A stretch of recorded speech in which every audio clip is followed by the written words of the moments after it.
Hotapu Gatekeepers. In this video, I want to discuss the difference between oracles. There are two kinds of basic oracles that one can cast. One is called a high oracle, and one is called a low oracle. And there is a very vast difference between these two. To explain them, we'll start by looking at the image on the screen, and you'll see on your left there is the number 0 at the top. The 0 represents the source of the universe, the Supreme Being. And all things that we see in the known universe exist within this 0, like a giant invisible cosmic egg within which all things exist. So think of 0 as space. And to we gatekeepers, space equals the Supreme Being, as in his original form, or his original formlessness, more accurately put. So the 0 represents the beginning, the source, the essence of all things.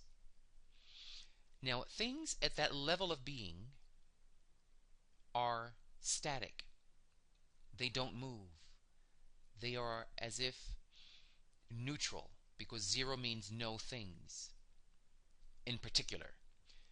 There are presences there, where there is a presence at the 0 stage, but no specific things.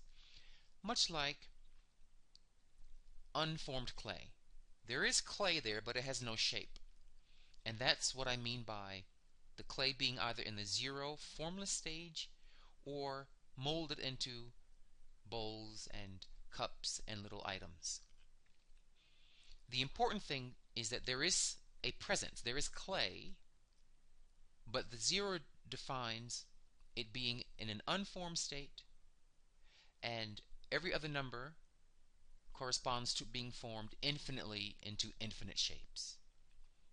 Now, we can look at this 0 now from a mathematical angle, meaning there's a place within you that you can zero out. And when you zero out into that place, it's called the zone. It's called deep meditation. It's called Satori. In Zen Buddhism, it's called Nirvana. In Black Dravidian Yoga, it's called Kensho. Also in Zen. It goes by many names. Wu Chi in the Taoist system. We call it Hetep in Egypt, Hetep. It is the place within you where there is only balance. Everything zeroes out. You feel this as peace. Absolute, utter peace. Hetep means complete, eternal, and utter peace within you.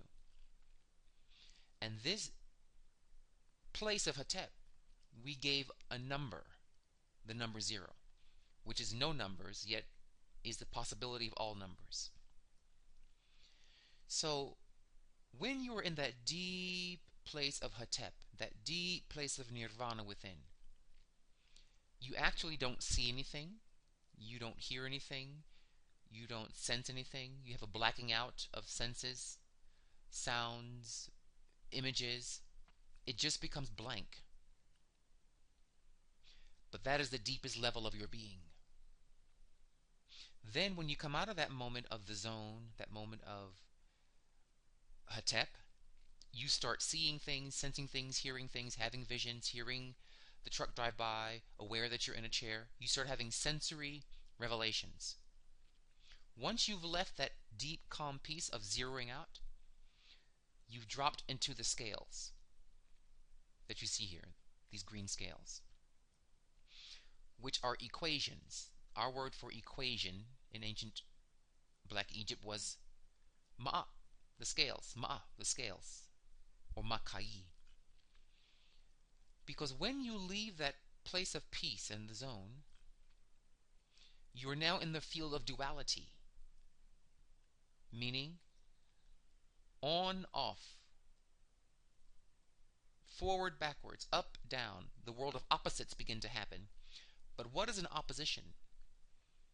It's a disturbance of the equation of zero. Zero now has changed into an imbalanced relationship, which you're seeing on the screen as one side of the equation having an unsolved variable or more on its side than the other side. That's called an imbalance. One side with more, one side with less. One side missing something, one side having something. So now we're in the field of duality, polarity, and opposites. And when you have that, the scales start teetering up and down like a seesaw.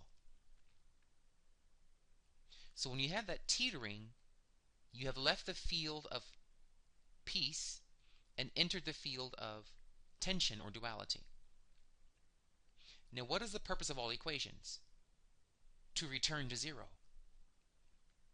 You have to balance out the equation. So in this case, you have x plus 3 equals 8, as written in red on the scales.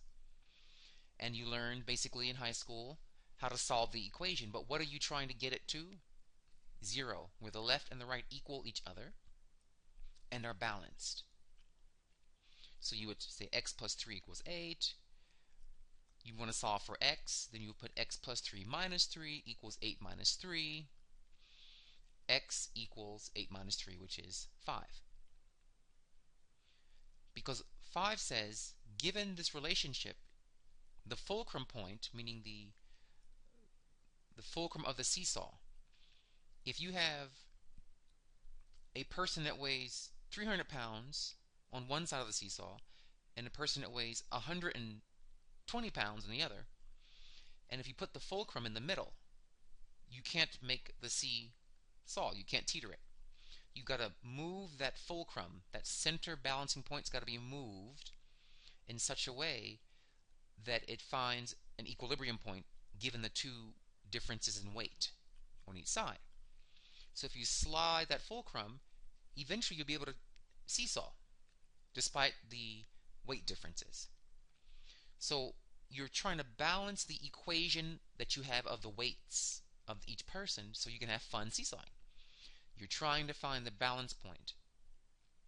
You see? Life past zero. Once you leave Hatep, once you leave Nirvana and enter the world of form and the world of opposites and tensions and yin and yang and up and down and hot and cold and on and off.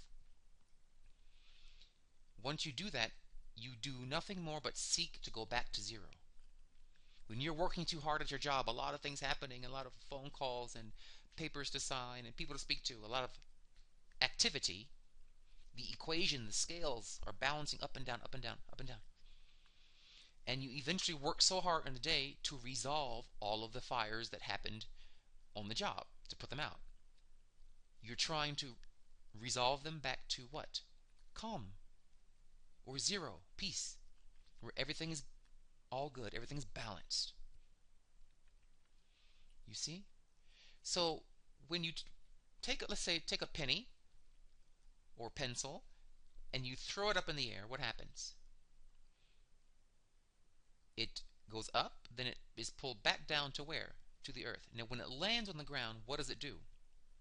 It may roll a little bit, the pen may roll or shake and shimmy a little bit, but eventually it becomes still. So all the motion, the friction, the tension, the movement of the molecules, all this had happened during the tossing and the falling. It's a lot of action going on there in physics. But all that action said, wonderful, great, great, great, great, but I need to go back to peace. I need to end this story calmly. So the pen goes through all of its permutations there, then it lands on the ground and says, a moment of peace. One could call throwing the pen up and watching it fall down living your life. Throwing it up will be born. You're born out of the womb, and you rise up and you do your thing and you find your way, then you fall back down, you become older, and what happens? You land and we rest in peace. So what I'm going after is there is this dance between action and peace, between being and doing, between living and being alive. Zero is simply alive. It's not living, it's just alive. But all the numbers, 1, -1, 2, -2, 3, -2, 4.7, and -4.7, all these numbers are living, they're action, they're doing. So your life is a pull between being and doing, being and doing. But no matter what you do, you're always trying to get that doing back to a calm being, or what's called resolution, a day of peace, or being relaxed. Okay, now with that said, when we came into earth, came into life, we came from somewhere. We came from the zero, what's called the land of Hetep, also called Amenta, the hidden land. We came from the presence of the Supreme Being, who is infinite peace, infinite calm, infinite oneness. In zero land, there's only one being, it's zero. There's no other numbers made manifest. So when you're born, you come in from this place of peace.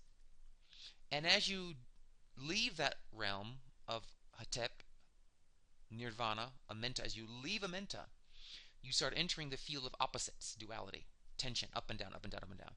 But you miss home. You're like Dorothy in The Wizard of Oz. You miss home. You keep looking for home the way the pen looks for peace to land and in its journey calmly. So you come down and down and down farther from the land of Hetep, the land of zero. And the farther you get from it, the more tensions, the more action happens, the more creation is around you. Then you are born, and then that's a lot of opposites happening. Womb and outside of womb, inhale, exhale, light, dark, all these forces hit you. And it shocks the system, shocks the child. I was once in a place of stillness and peace and calm, and look at, my goodness, everything is flying at me at once. It's quite disturbing. So, the gay shamans of Kemet understood this principle, and they went back to zero, which is the source of all things, zoned out, went into the zone in terms of spiritual meditation, and then came out with breadcrumbs, a trail, came out with a tool to help the poor little soul on earth to find home, to find peace while in the field of action, to find peace while in the field of duality and tensions of life, with all of its ups and downs and sicknesses and deaths and joys and sadnesses, all this happening. How do I find peace at my job, peace at my marriage, peace with my family, peace with the kids I'm teaching at the elementary school, whatever your journey is? How do I find the center point of the seesaw in all of these things I have to juggle? So they came back with a revelation, and it's called the High Oracle. The High Oracle was received by shamans in deep, deep, zeroed out trance, in deep nirvana, deep Hetep, deep Amenta state. What's called in science, modern times, zero would be what you call the theta, 0 to 1 brain hertz wave. It's almost no brain waves, very close to the death state. That's what we call the Book of the Dead. It's actually the book of the theta brainwave state that resembles death. It's actually the book of deep meditation. That's the actual intent of the book. In all the chapters, it says chapter of becoming a lotus, chapter of becoming a Bennu bird or phoenix, chapter of becoming a crocodile. These chapters actually mean meditations. I would erase the word chapter and put the meditation on becoming a lotus, the meditation on becoming a crocodile, etc. Okay, so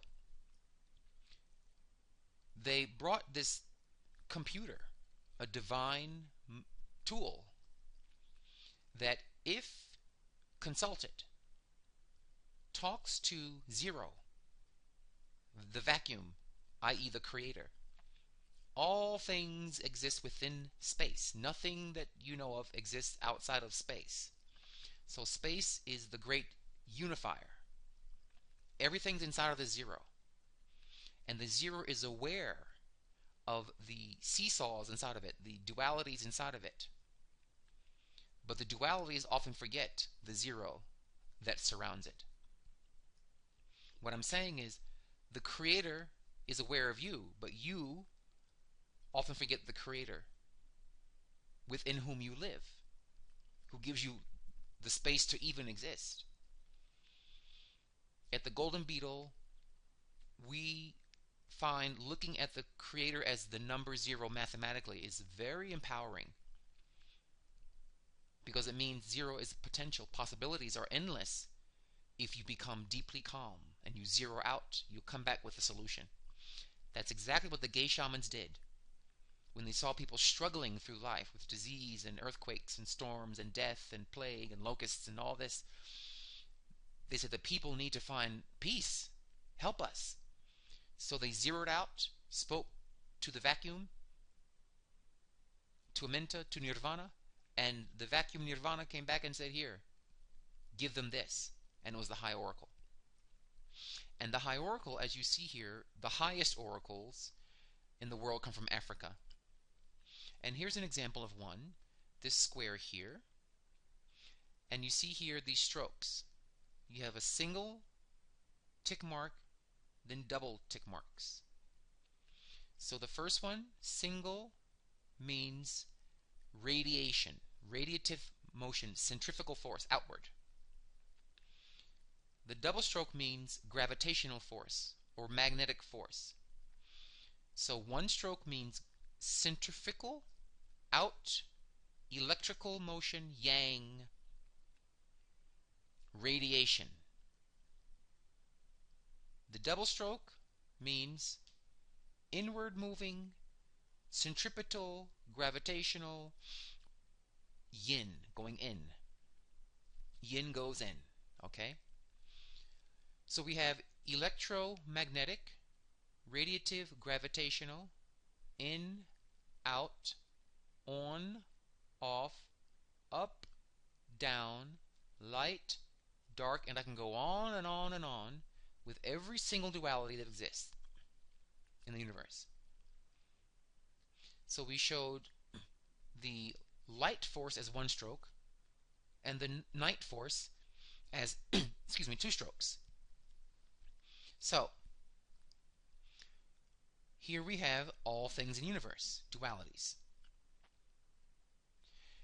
Then we find the first two are pure. We have 8 pure strokes of light, pure light. This would be like noon, bright high noon. Then we have all dark, nighttime, midnight, summer, winter, yang, yin, in a pure, congruent state. Then you notice under this one, iwori meiji, they intermingle. Light and dark intermingle. See, dark surrounds the light. Here, light surrounds the dark. Then we have light atop the dark, then dark atop the light. Then we have a soul light over all this dark over a soul light. We have a road of light ending in dark, a road of dark ending in light. Here we have 3 dark surrounding 1 light on the top, 3 dark surrounding 1 light towards the bottom. Here we have 3 lights surrounding 1 dark on the top. Here we have 3 lights surrounding 1 dark on the bottom. Here we have a counterpoint of light, dark, starting with light. Here we have on, off, then we have off, on, on. Again, a counterpoint, an exact counterpoint. Action, reaction, action, reaction.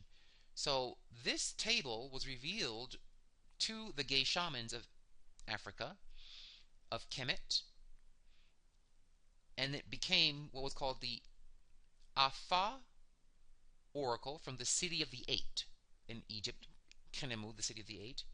It was moved west to the Yoruba to become what's called the Ifa system. And here we have down here another Egyptian oracle that became preserved by others, the Noks, the Black Chinese of southern China, of the Yin Yang Yi Jing oracle. Again, one stroke means on, two strokes means off. One stroke means on, two strokes mean off. One stroke yang, two strokes means yin. You can see how this came from this. For this is definitely older than the Yi Jing in terms of recorded history. And then you have this play of pure day, pure night, and then a mixing. Life is a mix up. Life is messy. Life is change. Life is interaction. Life is drama. So we start with the basic theme, which is light and dark, and then we watch how light and dark play out dramatically in your life. So, what I'm saying here is that we entered this square, or this square, of binary dualities, because nature is an equation trying to balance itself out. If there are too many rabbits, nature will make more wolves to eat the rabbits. Then the wolves will gouge on the rabbits. There will be too few rabbits. Because there's less food, the wolves die. Their population decreases, which then allows the rabbits to grow again. So nature literally is this play of an equation constantly balancing out.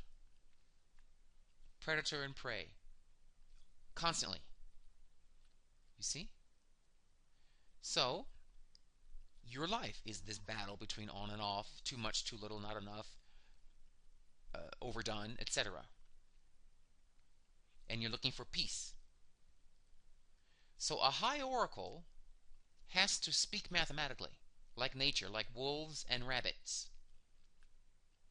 And you may be going through an issue with your life, maybe a death in the family or an illness, or you want to try a new job, or you want to start a new relationship with your new man. You're going through things. You're going through ups and downs of your teetering of the scales. You're going through the drama of light and dark, good and evil, hot and cold. And if you come to a high oracle and you ask, please guide me, how do I deal with this marriage with my gay husband? How do I deal with this new job? How do I deal with this group I'm in? A high oracle, when you ask the question, you're actually speaking to the vacuum, i.e. the Supreme Being. Space itself hears you. The zero hears you. Because all of these things are inside of the zero in potentia. So when you ask a question, the vacuum hears you. And then the diviner throws randomly, this is key, it must be a random toss of items. Shells, sticks, bones, stones, and they must generate a binary zeros and ones, zeros and ones. This is 1, this is 0. Yang is ones, yin is zeros. So it's got to be able to generate a 0 and 1 sequence, and then the vacuum, what it was doing, as the diviner's shells fell or his coins fell, he let go. Meaning he didn't try to control their fall.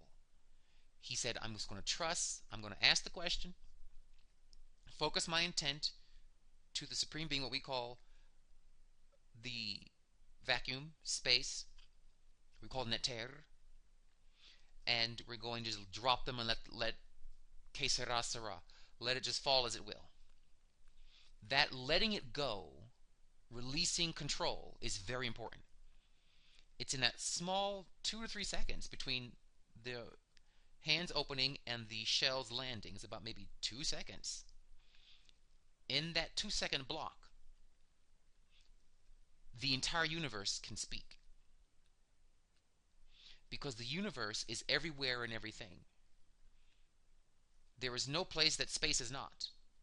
So when you release it and you allow space, an open space to happen, an open, uncontrolled space, you're letting the universe control the landing of these items as a response to you in a binary pattern. I can't stress enough, the most important part of a divination reading is just letting it go, asking the question and then relaxing. That's a deep teaching to the client. You ask for help, then you relax, you let it go, just kind of give it away and let the universe help you. And if you do that, things will land properly. There's a whole spiritual metaphysical teaching in that 2-second act in life. As you know, if you try to control things too much, it ends up worse. You try to control your mate too much, it gets worse. You gotta let them have some space, let them be, and let some things go, relax, like zero. Hatep, peace. Nirvana, peace. Chill out. It'll be okay. If you're drowning, you gotta relax and just swim. When you become tense, space can't help you. Only your brain's working to help you, and your brain is perhaps freaking out. So you've got to relax.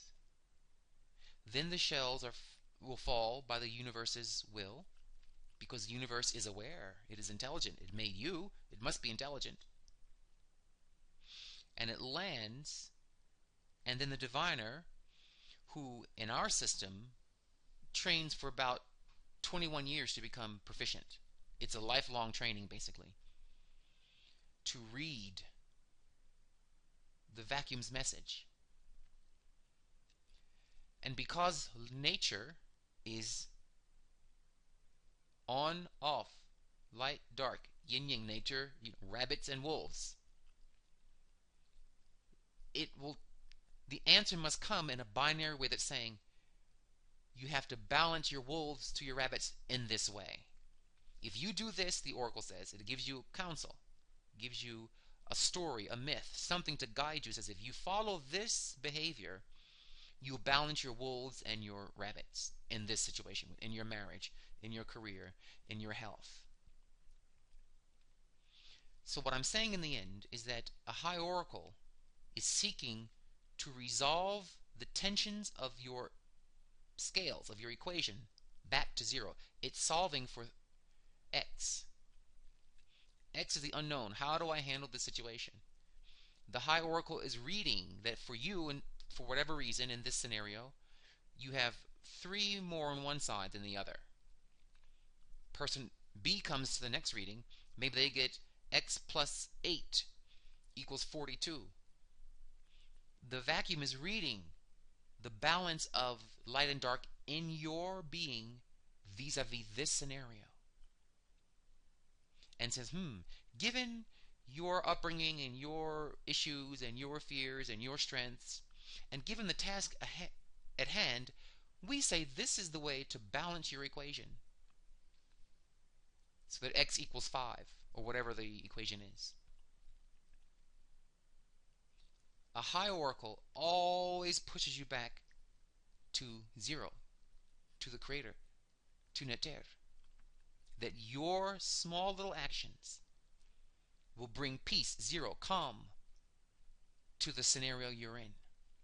And that's what defines a high oracle. A binary answer whose design purpose is to push the client back towards a peaceful win-win resolution where everyone and everything in the event becomes balanced. This leads me now to tarot. Tarot, looking at the cards here, you see here these tarot cards. Very colorful, very beautiful images. But what are they missing? You now know, after our brief discussion on what is a high oracle, that it's an equation balancer of wolves to rabbits in your life. Let's say you're working all the time. You see, you're always going out hunting. That's your wolves. But the rabbits at home saying, we don't have time with you. So the wolves are eating the rabbits. You see? So whatever your life is, there's an imbalance you're trying to resolve. You see in the tarot, you're not seeing what? you're not seeing binaries, are you? You're seeing beautiful, colorful pictures. So immediately this tells you this is not a high oracle. The vacuum will not speak through this oracle. Something will, but not the vacuum. And here is, as we say in ancient Egyptian, here is the onion, meaning here is the meat of the story. A high oracle will speak the way nature speaks. A low oracle becomes the medium of some other entity besides the Supreme Being to speak to you. We don't use the word God in our Golden Beetle religion. We use the word Neter, which is Egyptian for Supreme Being. Because to us, the word God has a whole different connotation that's foreign to Africa, foreign to Egypt. Neter says much more to us than the word G-O-D, God. So, through a high oracle, Neter will speak. The vacuum will speak. The balance of the universe will try to adjust you to harmonize with all other things in the universe. Tarot allows other beings to speak. It can be an ancestor will speak through the tarot. It could be a guardian spirit will speak through the tarot. It could be both of those speaking through the tarot. You see? It could be a person's astral vision seeing into the time-space continuum of past and present. My point is, Neter is not speaking here. Neter is not going to speak through this. Your subconscious mind might speak to it, what we call your Ka, might speak to it. An ancestor, a guardian spirit, like a spirit guide, might speak through these. But it's not the universe. Because I don't see binary functions here. You see? So, that's not to say the tarot is not helpful. But what I'm saying is that be clear. You know when people say, oh, God told me, the Lord told me, this is the will of God, all of that kind of talk, that sounds crazy to us. Because you can't just up and talk to the president of the universe. You've got to go through his security systems. And this system of the African oracles, the binary codes, are like a hotline. You get access to the red phone to the president of the universe, the one that's running everything, making all the decisions. Only this binary methodology gives you that red phone. Here you can talk to your ancestor, great-great-great-grandma so-and-so, to guardian spirit, or things of that ilk. Or you can pierce the veil of time-space with astral sight. So it is helpful, but you do not make major decisions unless you ask Neter.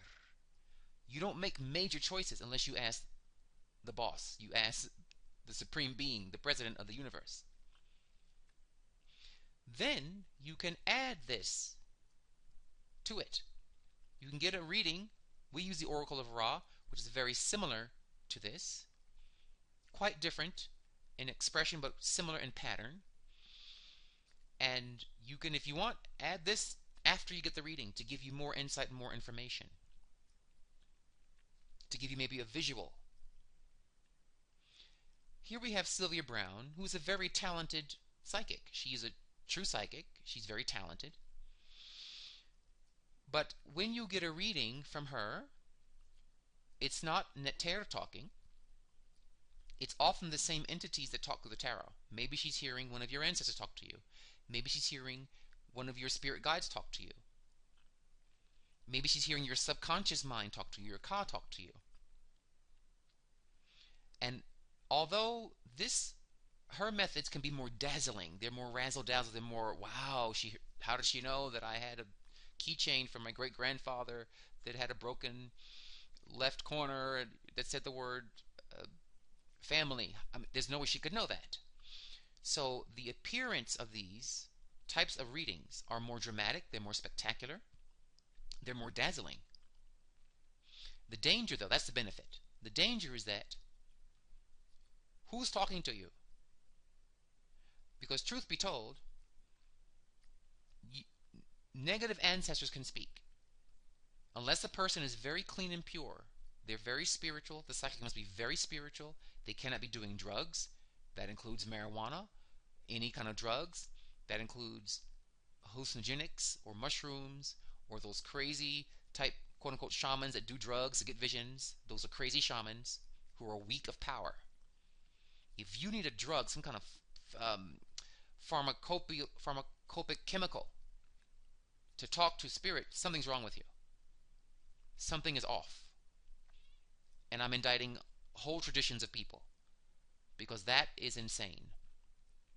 A true spiritual person can go into deep meditation of zero through relaxing into the breath, because the word spirit is the same word as inspiration, respiration, spiritus, respiritus. Respiration means breathing. When you breathe, you return to spirit, spiritus. So in the golden beetle, our men simply breathe and they go out into the cosmic mind. So the psychic must be clean, must be ethical, must be pure of heart. Why? Because only clean, ethical, pure of heart spirits will talk to a clean, ethical, pure of heart person. You don't hang out with people you don't like that are dirty and disgusting and vulgar and rude. Why would high spirits hang out with a psychic who's dirty, disgusting, rude, and vulgar? So you have to know the psychic very well and their lifestyle to trust what they're telling you. The other problem with psychics is they can get tired. It's draining for most psychics. If you don't know how to regenerate and renew your battery, you get tired, you get drained, and you start making misinterpretations. Or you see a visual or an image, but you misangle it. You don't quite interpret it right. So there's a high percentage of error. If the psychic is tired, running a bad biorhythm, running a bad astrology cycle in their transits. You see? If you're running a bad cycle in your transits or a funny biorhythm, you have a hard time understanding what they're saying, really taking it in. So there are a lot of variables that make this not the option for major life decisions. Okay? Now, in the Golden Beetle, we work primarily with this. And then you may add visions if you're trained in that, because we train our men in how to have accurate visions every time. They must live a lifestyle that's clean. They must know how to meditate. They must be certified in this by my person to be able to give visions to people that are accurate, because these are people's lives. This is not a joke. Readings aren't a joke. People come to us with issues. They have cancer. They're getting a divorce. They want to start a wonderful organization. They want to help to fund their charity. This is real life. And in the Golden Beetle, we take it seriously because we imagine if we were the person asking for help. And there's a karma to the diviner. There's a karma to the astrologer that if you get it wrong, you're going to pay. The spiritual forces are going to pay for you being a charlatan, being inaccurate, being understudied, not having done your homework. So we're not going to get bad karma in the Golden Beetle. We don't want that debt. So I have designed the system to be foolproof and accurate, very scientific, because your life matters. Your life is not a joke. And we make sure we treat each client the way we would want to be treated if we're coming to a person in need, under a challenge in life, and wanting support. And this is why I do these videos, to show you, to provide the world with the standard of how to pick and choose excellence in the spiritual world, spiritual field. There are a lot of charlatans out there in the world. spiritual shenanigans. But here I'm a high priest. I'm a crowned king from Africa. I'm an initiated high priest. I have African gods put on my spirit. There's no way you can play with them. There's no way. Because they are alive and kicking. And if you play with them, they get you. They correct you. So because we bring the gods into it, our diviners, our priests, can't play games. They can't be cute with people. And I say this to let you know how to identify quality control. I'm here in Sedona. Many of the people that say they're tarot readers and runes readers and all this psychics, I wouldn't touch with a 10-foot pole. I can tell they're drunks. A lot of them drink. A lot of them do marijuana. They don't look kempt, a lot of them. Their lives are in disarray and disorder and chaos, personally. A lot of them are broken spirits. Many broken spirits come to Sedona, I notice. Broken people tend to come here, hoping to fix themselves. But the only way to fix yourself is by consulting Neter, the Supreme Being, the voice of God, the voice of the Creator, is the only thing that can bring you back to peace. True answer of how to get back to peace and center. These give you hints, but not the true answer. Also, the thing with psychics, they can't give you the spiritual reason for your experience. In other words, when you get a reading from the High Oracle, you're getting a message of how you've fallen away from the Creator. How whatever you're about to do is going to pull you farther or away from or closer to your divinity. That's the other major feature, by the way, of High Oracles. Their agenda is to make you a divine being, period, end of story, next question. Period, end of story, next question. That's not the goal of tarot, nor the goal of a psychic. The psychic tells you where your keys are, what your mother is saying on the other side, what you need to do to make your life happier or more successful. Sylvia is not answering, how do you become a divine being?